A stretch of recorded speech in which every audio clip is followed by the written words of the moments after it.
Ace fell forward. He slumped over onto the wooden floor, his body folded in half like a boxer out cold. Ace! Motherfucker! June cried out and dropped to her knees beside him. She put her arm around his neck and did her best to lift him up. What happened, Ace? Say something! She shook him frantically. His eyes fluttered open. I'm alright. His voice was weak and slightly slurred. How are you? Fine. He held out his left arm and slowly opened his hand. What the fuck? In it was a syringe and a small vial. The vial was empty. It had only recently been emptied. A few drops clung to the sides. There was a label taped to the side of the container. It read, Sapporo Beta. Sapporo Beta? Junpei had no idea what it meant, or what kind of medicine it might be. Did you use this? Yeah. It's just anesthetic. I'll be fine. Anesthetic? I found it earlier. While we were searching the hospital rooms. I thought it might be useful later. I think I'll be using it on myself. Why do you do this? Didn't I tell you? I'd like to take a nap. I really am very tired. Junpei knew that wasn't why he'd done it. Ace had injected himself with anesthetic to forestall Junpei and June's attempts to bring him along. If he couldn't move, there was nothing they could do. He'd injected himself so that they would be forced to leave him behind. Aw, Ace, dude. Ace, no! Is there something you want to say? I'd just like to sleep a little. Could you keep it down? No! Don't, Ace, don't fall asleep! You feel warm. So comfortable. I could just fall asleep. I think I'll have a nice dream. Ace's eyelids drooped further and further, almost as though he were dying. Oh God, Ace! Ace! June, get away from him, man! He's about to pop! Ace! She shook his shoulder again and again, but this time he didn't respond. Only the gentle rising and falling of his chest told him he was alive. Junpei was relieved to see he was in fact still breathing. He lifted Ace up off the floor and laid him on the bed he'd been leaning against. When Junpei turned around, Lotus gave him a look of pity. Well, we really don't have a choice now. We can't let his sacrifice go to waste. Right? She wasn't feeling any remorse, Junpei was sure of that. Still, he held no grounds upon which to oppose her. It felt wrong, but he had to agree. And suddenly Santa spoke. Yeah, but we're not done choosing yet, are we? Huh? What do you mean? Well, we haven't decided who's going in what door. Ah, yeah, that's true. Well, enough of this screwing around. Let's decide. You first, Lotus. Which door do you want? I want number 8. It's the same number as my bracelet. Got it. Okay, so you're 8. Alright, you're next 7. Which one do you want? I'll take 7. Can't get along with that old lady. What? You what? What did you just say? Her face distorted by rage, Lotus took a step towards 7. He threw up his hands and made a face like a child caught his hand in the cookie jar. Ugh. You're gonna get it next time, motherfucker. She shot him a glare that would have melted steel and turned and stalked off. Stalked off? Alright, who's next? Santa's gaze moved across the 3 people left. Finally, they stopped on Junpei. Junpei, which door do you want? At last, Junpei's mind was already made up. Was it? Right, so, chickadee check. If we go through door 3, we can guarantee that we will not be in the same room as 7 or Lotus. If we go into door with 7, we'll be with 7. If we go with 8, we'll be with Lotus. Now, we've already had some kind of interaction with 7, you know? But as much as we could, we have some idea of what he's about, you know? We know he suffers from amnesia. He knows how to play Baccarat. He knows the stuff about boats. That's about it. But with Lotus, we don't know too much other than that she's very objective and realistic, you know? Her objective, get out, and she'll make any necessary decision to achieve that objective. Now, with 3, we could be with anyone. So that's a dilemma. It's not even a dilemma, it's just a crossroad. And I have a feeling, whichever one we pick, literally and metaphorically, some doors will open but others will close. So, do I want to go with 7? I don't think I want to go with 7 because, like I said, I've already got some feedback on the kind of person he is, you know? So I kind of feel like I'd be wasting an opportunity to get to know other people in this situation with us. So I think I'm going to go with 8. I think I'm going to be with Lotus. I think I'm going to go with door 8. Okay, 8 it is. Yeah. Alright then, that means June's got to go through 7. Why? Why? What? Santa grimaced and muttered angrily to himself, but finally began to explain. The 6 of us are going to keep going without leaving anyone behind. There's only 3 ways we can do it.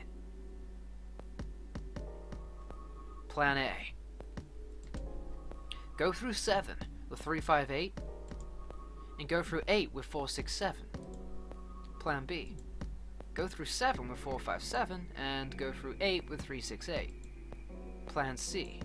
Go through 7 with 367, and go through 8 with 458. And that's it. Those are our only options. In other words, 3 and 4 and 7 and 8 can never go through the same doors. You get it now? Santa finished, June looked over at Junpei, tears welling up at the corner of her eyes. Oh no, my Jumpy. You say we aren't gonna see each other again for a long time? Rainbows. Junpei felt just as June did. He wanted to be at her side through whatever trials they were preparing to face. I know I don't. Junpei might, but I don't. But he knew if they were to survive, he had to swallow his feelings. Wait for me, my queen. In order for the 6 of them to move forward, he and June had to be separated. He looked at June. He was scared to lose her, but he swallowed, steeled his resolve, and did his best to smile. Hey, come on. You're making it sound like we're never going to see each other again. We gotta split up, but it's only for a while. This is just like when we went into 4 and 5 doors, remember? We got split up then too, but we all met back up. I'll bet 7 and 8 are just like that. You mean they're connected somewhere? Yeah. Probably. Probably. She didn't sound very hopeful. It was 7 that interjected. I'm sure they're gonna connect somewhere. Why? What makes you think so? Well, if they don't connect, neither team can go through door 9. Wow, 7! There he is, he reels it in. Slam dunk. In other words, the game would end right here. Sir's been on top of his shit so far. I don't think he'd blow it now. I'm damn sure the son of a bitch wants to have his fun as long as possible. He's not gonna end the game until we get through that 9 door. June said nothing. The tears were gone, but her eyes were still sad as they looked at Junpei. He met them, and with what reassurance he could manage, land his hand gently on her shoulder. Everything's gonna be fine. We're gonna see each other again. I promise. June bit her lip and gave him an almost, imperceptible nod. Yes. Yes. Yes. Promise. Her voice was barely above a whisper. Santa's voice shattered the moment. Oh, you guys! You done! Come on now, yeah? He stretched and continued. Anyway, that's pretty much it. Clover and I will go into separate groups. I figure I'll take 7 and Clover can take 8. Any problems with that, Clover? Clover looked away and was silent for a moment. Yeah, whatever, mate! It was more of a dismissal than an agreement, but Santa didn't seem to care. Alright, well, I guess we're ready to go. Let's move. At Santa's command, the group split and headed for their respective doors. Santa, 7, and June walked toward 7. While Clover, Lotus, and Junpei. What? So I'm with fucking, Big Tits McGee here. Like, I'll cut you if it means I get to live a second longer, mother. I'll cut you. And also, psychotic, don't touch me. Or, I'll summon the devils on you. This is gonna be great. For a long moment, they stood in front of the door.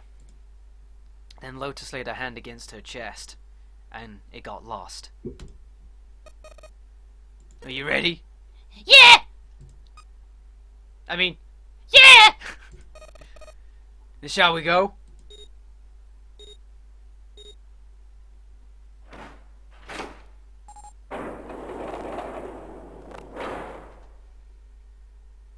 The door had opened.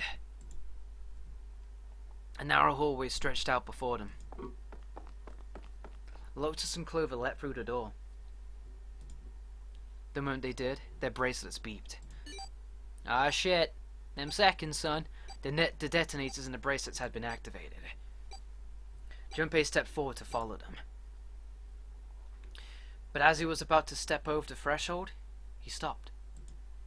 He looked to his left, towards 7.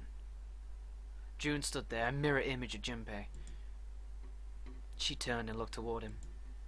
Their eyes met. They nodded. The farewell took almost 1.5 seconds. Then someone took hold of Junpei's arms and hauled his body into the door.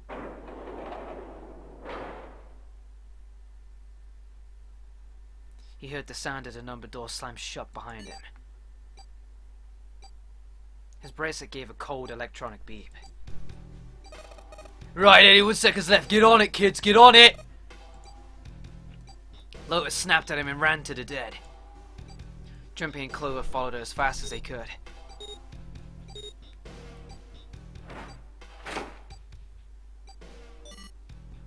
Phew! Alright, stopped. With a shaking hand, she wiped a few beads of sweat from her forehead. Clover, however, was calm, aloof perhaps. Pointless! She muttered to herself without emotion and began to walk down the hallway, leaving behind a confused Junpei and Lotus. Lotus watched the girls receding back with a mix of frustration and curiosity. What an unpleasant girl. I bet she's not very popular with the boys, is she? Pfft, needs to get a pair of these. Get a pair of these, you know what I'm saying? Yeah, you do, Junpei. Up high. The sarcasm seemed a little more biting than was perhaps necessary, but she sighed and started after the younger girl. After taking a moment to catch his breath, Junpei followed.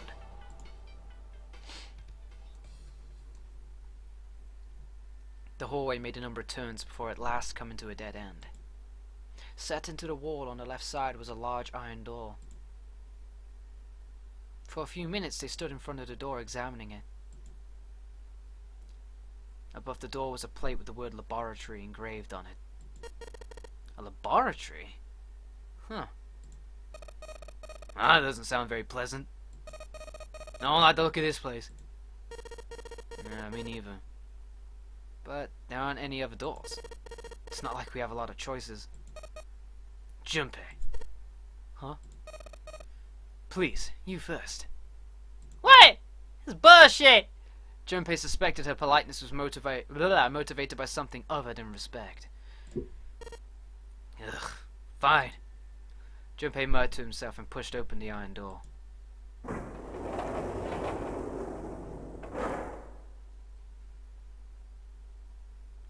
His first steps inside were tentative and careful, but he examined the room.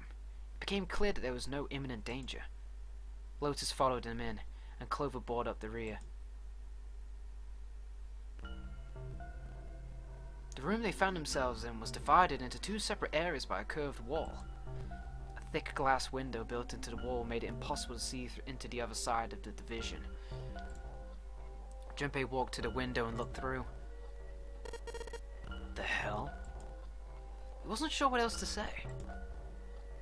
What? In the center of a room shaped like a quarter circle, a mannequin lay on what looked like a medical exam table.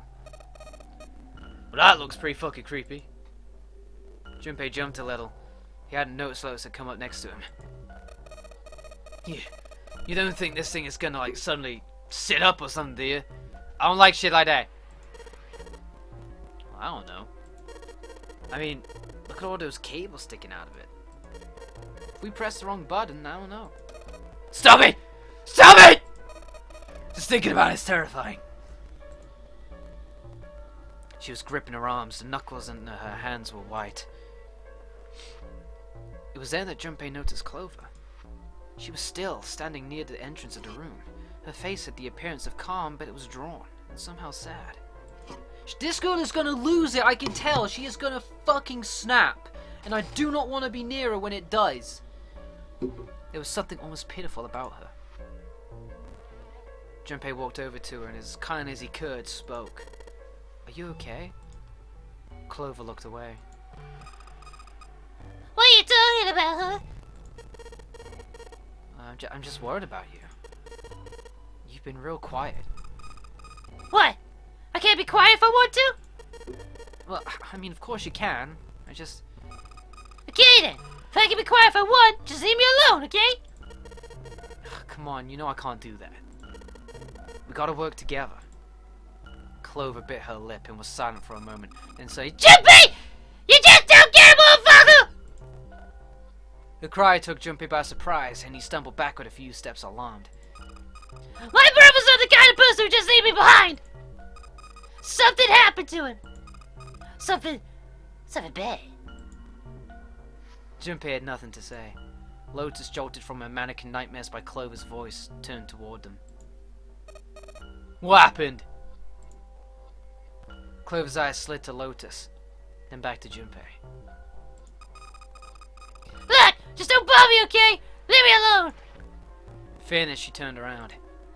Before Junpei or Lotus could say anything, Clover began to walk quickly away. Hey! Clover, wait! Hold on! He might as well have been talking to a wall, for the notice she took of his cries. Not even slowing down, she made for a doorway cut into the wall in front of her. Without even slowing down, she passed through the doorway. Oh shit! Clover, you turd! And without warning, an iron gate fell from the ceiling like a, portcullis. Sealing Clover in. Oh no, them portcullises, motherfuckers, sneaky. What the heck? What's going on here? Oh yeah, you don't want to be quiet now, do you?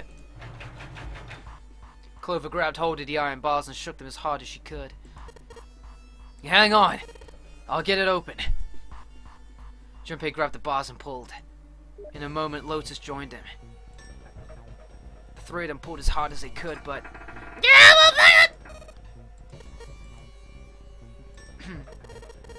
Damn it! It's not moving. Wait! Are you just gonna give up?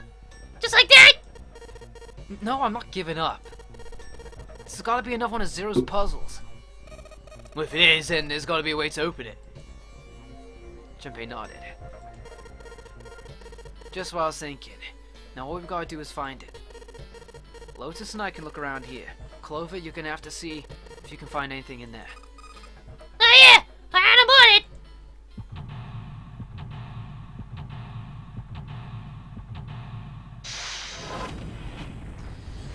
Oh, great, here we are again. Okay. So, the lab. Bollocks.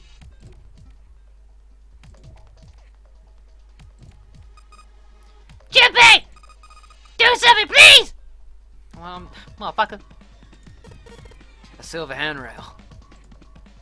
A window made of really thick glass. I don't even think a bullet could break it. These lockers are a little larger than the ones on top.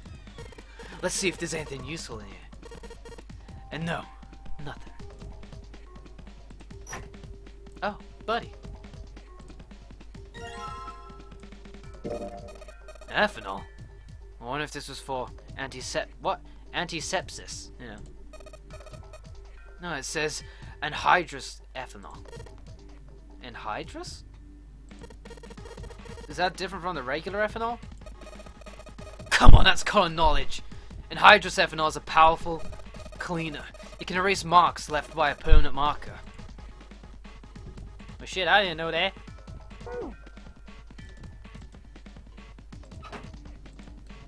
A whole bunch of steel lockers. The 9 on the right all have little red marks on them. The 9! Red lights, huh? Can't hurt to give these babies a try. Yeah, just as I thought. Locked tight, all 9 of them. I wonder if there's anything important in there. Most likely. The mouse. The keyboard.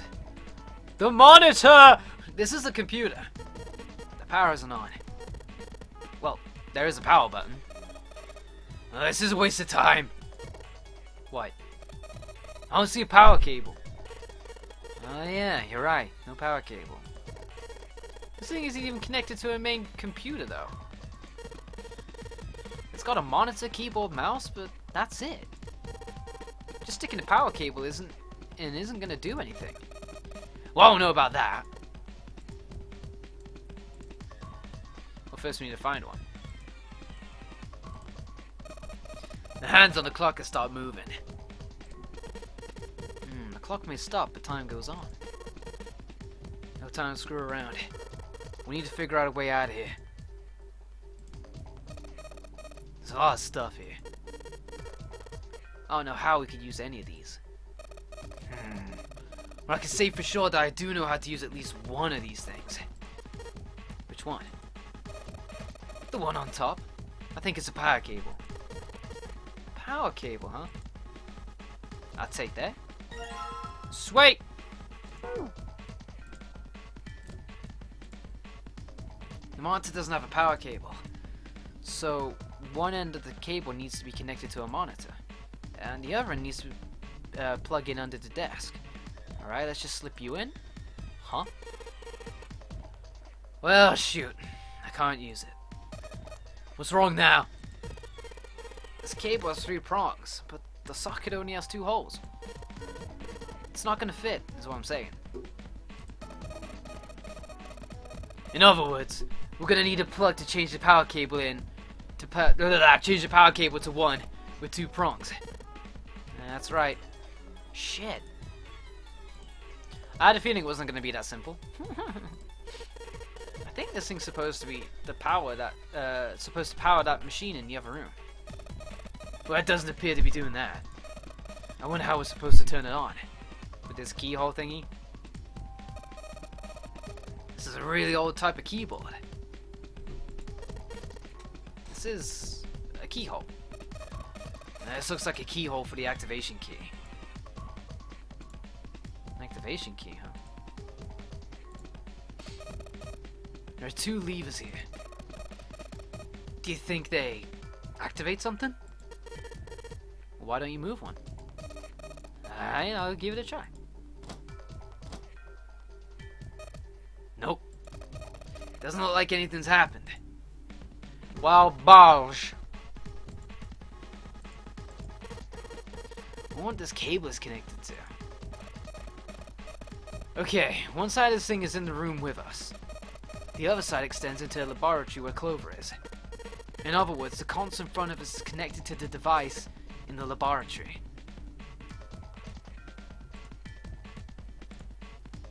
cardboard box. There were some papers and stuff in it. What's in the box? Oh no, maybe snakes in it. Looks like it's quite full. And as far as I can tell, it's a bunch of notes about some kind of experiment. It's all really technical and stuff. I don't really get it.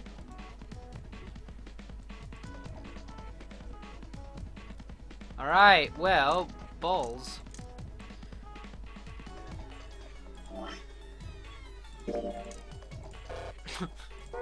I don't know what I was hoping for there. This looks like a control panel for an electronic lock. There's a red light on the display. That means it's locked. If we can get that light to turn green, then maybe we can get Clover back. This looks like a control for some kind of electronic lock. The red light is on. Well then I guess it's gotta be locked. And there's a green light just below it. Whatever, that one isn't lit.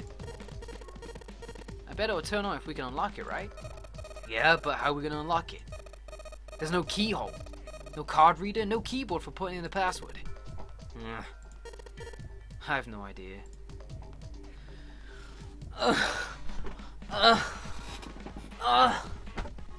Right, no, come on. Hey, Clover! There's a door over here, too. Wait! Right behind there! I can hear her over there. Is this door gonna... Damn it. I can't open it. Clover, what about your side? Nah, what? I can't even move the knob! Oh, shit. It looks like this door's the exit. The door on the right just goes to the laboratory. Oh, this isn't going anywhere. No dice. Won't open. I mean, that's about as much as I expected. I don't think Zero would let us out of the room quite that easily. My tits.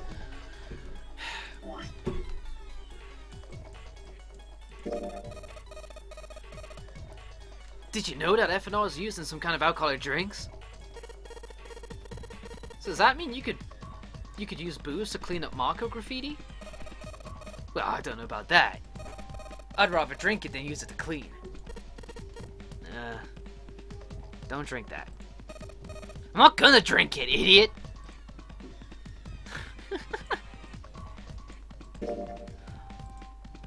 Apparently it can erase the marks of a permanent marker, which I've yet to see. A power cable with 3 prongs. Ah, my fucking days.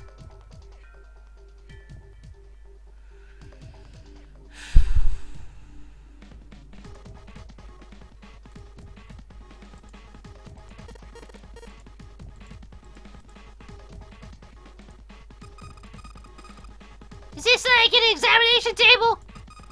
There's a creepy mannequin in here, guys! Hey Clover, how are the power cables over there? Yeah? What do you mean?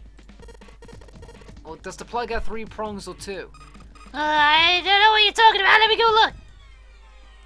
Guess she does have to kind of crouch down to get a look under there.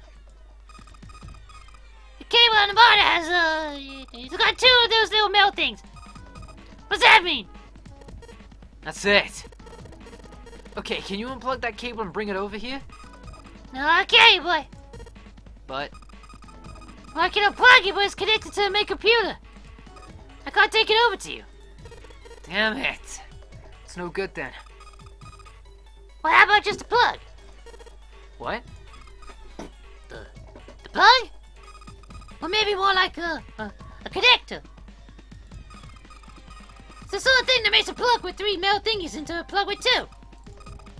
Still useless? Not useless. Not useless at all. That's just what we were looking for. Okay. Can you hold on for a little bit? And back down she goes. Alright. Unplugged. Now hand it over to you over the buzz, okay? Alright, sweet. Now I wonder what they watched here. these weird colored stains all over the sink. It's a bit weird. I don't know what kind of table this is, but part of it's all black. There's a pen line over here. I think someone probably used it to make the table black. Oh shit! Huh. Well, if they only used a pen on one part of it, there's probably something underneath all that pen. Clover, do you think you can erase it? Well, yeah, sure. This is a permanent marker, man. Jippy, do you know how to erase ink from a permanent marker? Erase ink from a permanent marker, huh? Just give me a minute, Clover. I'll be right back. Should I just do that? Part of the table's been colored over in black with a permanent marker. If I could find something that would get rid of that ink, I could hand it over to Clover through the bars. Alright, let's just go to the bars then. Clover, use the ethanol. You should be able to wipe off that permanent ink with it. What am I gonna wipe with? Oh, well, your clothes, of course. Ha, kidding. I'm just kidding, man. Please don't look at me like that. You're scaring me. Oh my god, are you kidding me?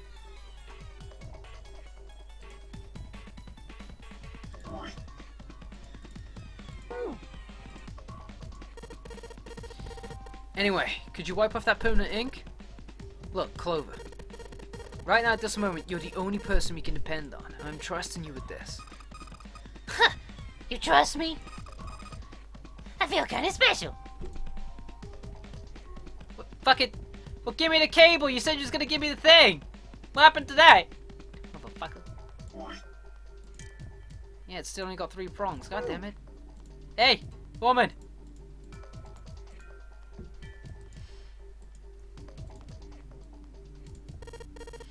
Clover, can you use the cloth on the table?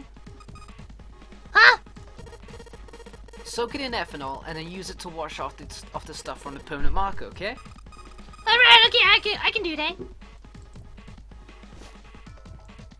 Oh, she's got the cloth, but she seems to be having a little trouble with the bottle of ethanol.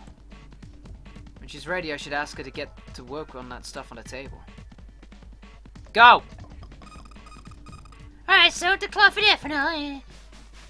Yippee! It's working! Motherfucker! Science and shit is wiping off the permanent ink! Oh? There's some kind of weird drawing under the permanent ink.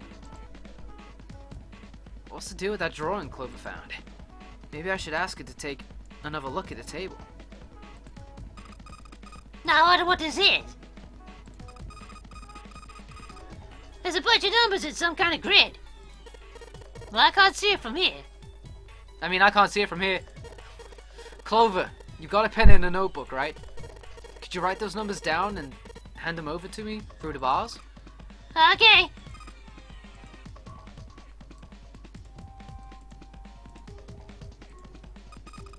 Here, Jumpy. I write down all the numbers from the disc on here. Paper numbers on it acquired. Sweet! Okay, now, I need you to get that plug thingy adapter for me. Clover's holding a 2-prong plug. Should be able to get it from her over the bars. Okay, let's do that now.